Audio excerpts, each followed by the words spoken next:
Kia ora bros and girls, welcome back to the channel. So today we're going to cover how to easily beat Symbiote Supreme. This guy has kind of like three main things about him.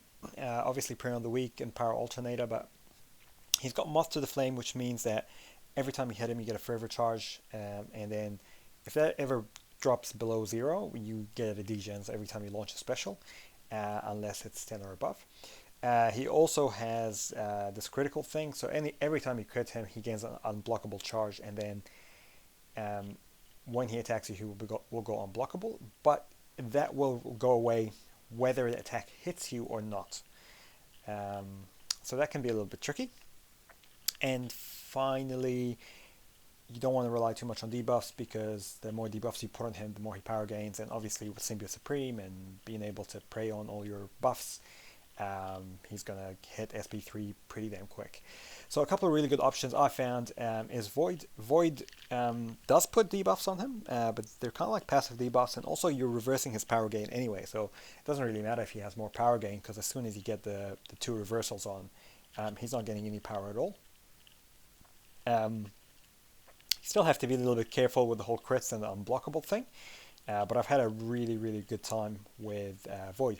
I also found out that you don't really need to worry about that degen too much. So when I first started fighting him, I was a little bit nervous about falling below the fervor, but I realized that with an R5, you've got enough hit points, and the degen doesn't do crazy amounts of damage. As you can see there, probably does a couple of hundred, but if you've got a good range of willpower, then you should be absolutely fine.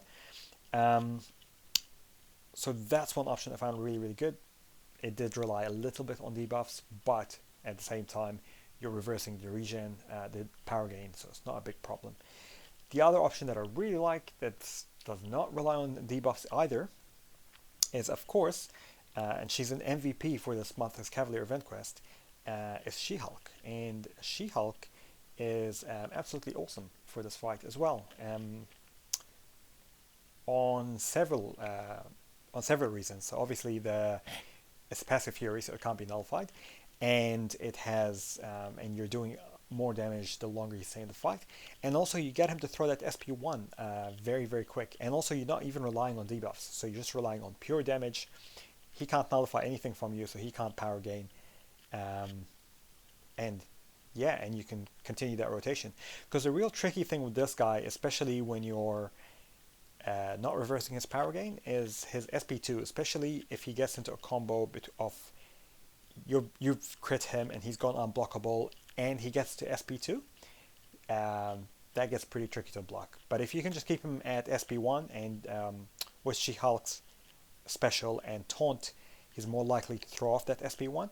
You can keep this nice rhythm, nice rotation, and also the special one counts as, I think, like 2 or 3 attacks, or 2 or 3 hits.